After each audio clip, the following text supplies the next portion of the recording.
आप देख रहे हैं दबंग राजधानी न्यूज़। मैं हूं अरुण नागर। आज जो प्रोग्राम महापौर और रायपुर नगर पालिका ने शुरू किया है उसमें लोगों की क्या प्रतिक्रियाएं हैं, आइए जानते हैं लोगों की जुबानी। क्या आपको क्या लगता है इस प्रोग्राम से कबीर नगर की सूरत बदलेगी और कितना अंतर आएगा रायपुर नगर पालिका में? जी, मेरा नाम डॉक्टर दिवाकर सिंह है, मैं यहीं का रहवासी हूँ, पास में ही मेरा घर है। हम लोग बड़ी उम्मीद से आए थे कि आज हमारे कुछ एक बड़ा है, सरकार हमारे लिए कुछ करेगी। पर जब आए हम यहाँ पर तो ये मेरा राशन कार्ड है, ये मेरा राशन कार्ड है जो कि मुझे 6 महीने बाद मुझे मिला। अब मिलने के बाद इससे मुझे आयुष कार्ड बनवाना था। स्वास्थ्य विभाग का आपके सामने में लगा हुआ है स्टॉल, वहाँ पे कोई भी आयुष कार्ड बनाने वाला सुबह से अभी तक नहीं है। और 5 बजे ये खत्म हो जाएगा, मेरे ख्याल से अभी 4 बज रहा है हमारा, और ये 1 घंटे में वो भी खाना पूर्ति हुई।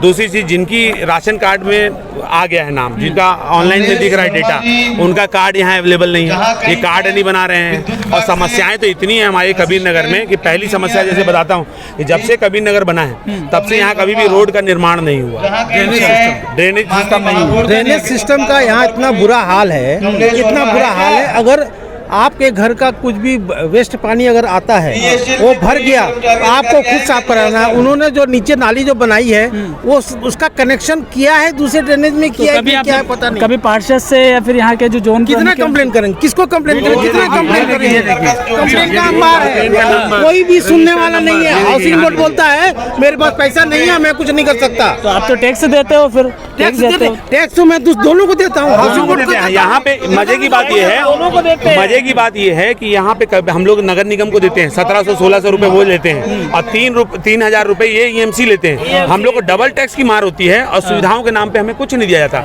आश्वासन क्या मिलता है इतनी समस्याओं का कि भैया 1 अप्रैल को हाउसिंग बोर्ड की कॉलोनी नगर निगम को हैंड ओवर हो जाएगी तो आपका सारा समस्याएं दूर हो जाएंगी। तो मैं बोला कि जब बाबा मरी दूसरे के सिर पे डाल देते हैं, कब बाबा मरी तब बड़ा समस्या का समाधान नहीं कर, दूसरे के सिर पे डाल देते। सरकार तो बोलती है कि जो भी हम कर रहे हैं उसमें सारी सुविधाएं लोगों को मिल रही है, फिर सरकार झूठ बोल रही है फिर कैसे? बिल्कुल, मैं ये नहीं कहूँगा। देखिए ये बात कहना बड़ा खराब है कि झूठ बोले, देखिए ये किसी पे एलिगेशन हो गया। पर हम ये क्या कह रहे हैं कि ये अगर आप कुछ कर रहे हैं तो समस्याओं का निदान तो होना चाहिए था। पर अगर ये तो हम तो सामने खड़े ना, सरकार हमारे सामने खड़ी, हम सरकार के सामने खड़े, हमसे पूछिए क्या निदान हुआ तो हम बताएंगे भैया ये काम हुआ, तो आपको वो कर देना चाहिए। सरकार तो हमारी समस्याओं के लिए। मैं तो ये बोलना चाहता हूँ, आप यही एग्जाम्पल देखिए, सामुदायिक भवन है, सामुदायिक भवन का स्थिति देखिए कैसा है। मतलब अंदर में अगर जाके देखेंगे यहाँ रूम है, टॉयलेट है, लेकिन कोई काम का नहीं है। सारी टाइल्स टूटी हुई है, बाथरूम नहीं है, किचन खराब। नगर निगम हमला नहीं आता है? नगर निगम में ये आता नहीं, हाउसिंग बोर्ड में देते हैं। ये एरिया आता है हाउसिंग बोर्ड का। हमारा घर के सामने हमसे हाउसिंग बोर्ड ने 15% जब हमने घर लिया 15% हमसे एक्स्ट्रा बेस्ट लोकेशन का चलिए वहाँ पुलिस थाना बना दिया गया क्योंकि पुलिस थाने का भवन बन रहा था। हमने उस चीज को 2-3 साल टॉलरेट किया कि चलो 2-3 साल बाद चले जाएंगे। वाकई वो चले गए। अब वो छोटी सी जगह है, अब वहाँ कुछ लोग अपना बोल रहे हैं कि यहाँ सब्जी मंडी बनाएंगे, जबकि हमसे 15% एक्स्ट्रा ले लिया गया है। तो ठीक है, अगर आपको सब्जी मंडी बनानी है 15% एक्स्ट्रा जो हमसे लिया है वो मैं ब्याज हमें वापस कर दीजिए। आप सब्जी मंडी बनाइए चाहे आलू मंडी बनाइए।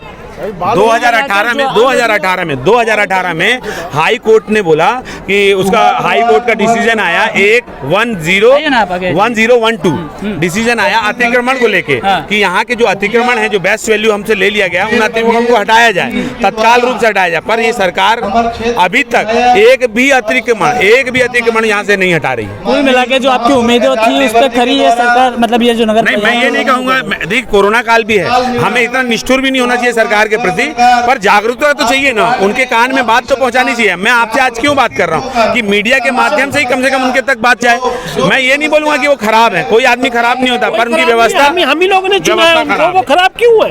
वो हम मेन बात है योजना जैसे अभी बना रहे 1 अप्रैल का, तो क्या योजना है, क्या डिटेल है, कुछ भी पेपर में आना चाहिए कि ये काम होना है। आज अपनी क्या हुई, आज अपनी 27-28 तारीख हो गई और 1 अप्रैल की बात करके आप 3 महीने बाद हमको टाल रहे हैं। फिर 3 महीने बाद हम पहुंचेंगे, बोले यार अभी होगा, अभी गवर्नमेंट का काम है। अगला इलेक्शन आ जाएगा, तो हमने आपको दिया क्यों? अच्छा, तो जो ये चल रहा है, जो आज प्रोग्राम इनका है, इससे आपको लगता है लोगों को लाभ मिलेगा? कितने हद तक, थोड़े बहुत हद तक अगर लाभ मिलता नहीं, है? लाभ देखिए क्या गरीबों के लिए है, यहाँ पे आए हैं, मान लीजिए जिनका नहीं है, कम से कम फॉर्म तो जमा हो जाएगा, एक प्रोसेस तो स्टार्ट हो जाएगी ना।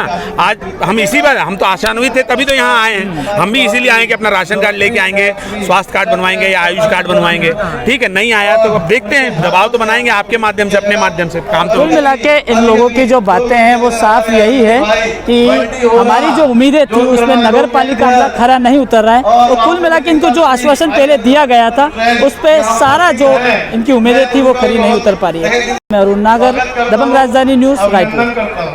किस प्रकार से पूरी कार्य योजना बनाई गई है तो ये तोहर सरकार एक महत्वपूर्ण योजना है हमारे माननीय मुख्यमंत्री भूपेश बघेल जी की।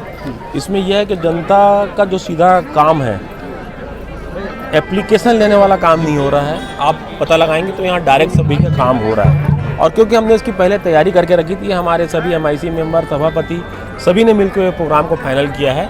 और मैं बधाई दूंगा हमारे मुख्यमंत्री भूपेश बघेल जी को और हमारे मंत्री श्री कुमार डहरिया जी को, जिनकी यह सोच थी कि हम लोग अंतिम व्यक्ति का जो काम होता है, जो समाज का जो सबसे अंतिम व्यक्ति होता है, उसका जब काम होगा तब हमें ऐसा लगेगा कि रायपुर नगर निगम में काम हो रहा है। और वही रायपुर नगर निगम उसी काम को आगे बढ़ाते हुए इस तरीके का शिविर का आयोजन किया है। और क्योंकि कोविड के चलते अभी बहुत सारे लोगों के व्यक्तिगत काम नहीं हो पाए, कोविड के चलते बहुत सारे लोग भटकते भी रहे, आए भी नहीं, और हम लोग उनके पास जा भी नहीं पाए। तो मुझे ऐसा लगता है कि इस शिविर के माध्यम से लोगों के जो छोटे छोटे काम होते हैं, राशन, पेंशन, आपका किसी का नाली का, किसी का रोड का, किसी का नल का, किसी का पेंशन का, ऐसे कई सारी समस्याओं का समाधान इस शिविर में होगा। और आप देख भी रहे होंगे कि कितने सारे लोगों के कार्ड बन गए, कितने सारे लोगों के राशन कार्ड बन गए, कितने सारे लोगों के मजदूर कार्ड बन गए, कितने सारे लोगों के आयुष्मान कार्ड बन गए, कितने सारे लोगों के अभी आधार कार्ड बन रहे हैं। तो अपने प्रकार में ये कंप्लीट पैकेज वाला ये शिविर है, और मेरे ख्याल से प्रदेश का ऐसा पहला शिविर होगा जब से छत्तीसगढ़ राज्य बना है जिसमें आवेदन नहीं ले रहे हैं, डायरेक्ट काम कर रहे हैं। सर, देखा है कि एक साल अभी बीता, जो एक साल पूरा कार्यकाल हो गया है, आगे कैसी योजनाएं रहेगी और क्या क्या अभी प्लान आपके हैं आगे के लिए? सीधा सीधा इसमें जो जनता को फ़ायदा पहुंचाने वाला, जनता के लिए जनता रायपुर जैसा चाहती है, जो कल्पना हम लोग रायपुर के लिए करते हैं या पब्लिक सोचती है, ऐसा रायपुर हम बसाना चाहते हैं। क्योंकि रायपुर शहर नहीं है, रायपुर राजधानी है, और हम राजधानी का स्वरूप रायपुर को देना चाहते हैं, जिसको लेकर हम लगातार काम कर रहे हैं। अच्छा सर, आप सुबह सुबह जब साइकिल से आए तो क्या क्या कार्य योजना थी, और क्या एकदम से सभी अधिकारियों को निर्देश दिया गया कि इससे क्या आगे का लाभ देखते हैं साइकिल के जरिए? ऐसा साइकिल मैंने आज कोई पहली बार नहीं चलाई है, साइकिल चलाने की मेरी शुरू से आदत है। और क्योंकि अधिकारियों से और हम लोग सभी लोग मिलकर डिसाइड किए कि हम 35 दिन तक के किसी भी प्रकार से सरकारी वाहन का उपयोग नहीं करेंगे, पूर्ण तरीके से सरकारी वाहन प्रतिबंध रहेगा। और इससे 3 बहुत बड़ी बचत है। एक तो सबसे बड़ी बचत, हमारा 50 से 60 लाख रुपया का डीजल का पैसा बच जाएगा महीने का, जो कि 200 गाड़ियों में लगता है। दूसरा, स्वास्थ्यवर्धक भी है। और तीसरा जो सबसे बड़ी इसमें जो हमारी वो है, वो हम पर्यावरण को कहीं ना कहीं हम सुरक्षित कर रहे हैं। अगर 200 गाड़ियों के धुएँ नहीं उड़ेंगे, 200 गाड़ियों में डीजल पेट्रोल के धुएँ नहीं उड़ेंगे, तो हम पर्यावरण को बहुत ज़्यादा हम लोग अच्छा कर सकते हैं। देखिए, महापौर जी की सबसे अच्छी पहल है कि पर्यावरण को बचाने की क्या पहल है, और देखिए सभी लोगों को इन योजनाओं का लाभ मिल रहा है। आज से तुहर सरकार की शुरुआत महापौर एजाज रेबड़ ने की है। देखने वाली बात होगी कि इस कैंपों में जो जगह जगह मार्च तक लगेंगे, किन किन लोगों को लाभ मिलता है।